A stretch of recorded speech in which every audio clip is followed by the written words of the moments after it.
Mike Ringer from Alexander Bay, but I have a business in Clayton. I was wondering, in fact, Mr. Ridler, I was interested in a lot of the answers that you had. I'd have actually answered a good number of questions that I was interested in. One question I have is, or one thing I feel is that, well, first of all, I've earned my living here for 45 years painting scenic areas. And that's not to say even for an instant that I love the islands more than anybody here does, because that's why we are all here. I want to see my kids grow up here, my grandkids, and so on.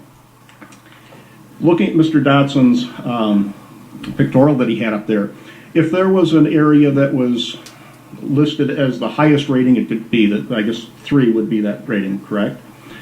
And if there was nothing on that island, and somebody decided that they bought that island and they wanted to build a home, could SAS be used against them to build a home? Because if it's been giving a perfect rating, or as good a rating as they can possibly get, then building something on it would probably lower that.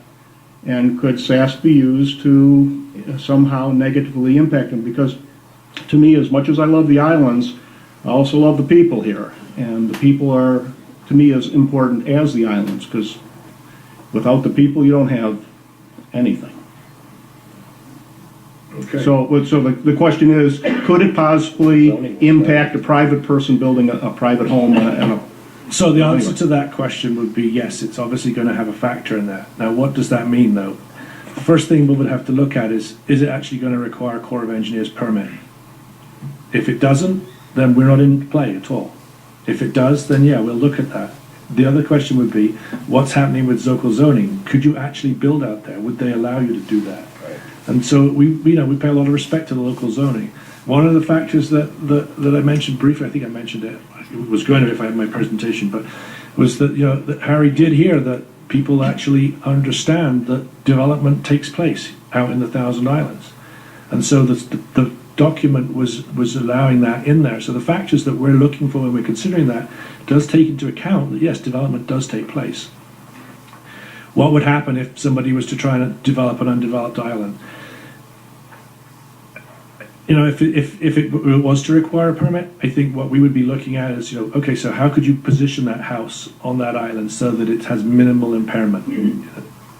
Can you make it such that it's screened slightly? Is it, it's not going to be wicked high, it's lower, that could or could not work against you, though, because if you were the island owner and you said, I want my view of the channel here, I know, and they say, okay, we want your house on the other side where we don't see it from the channel.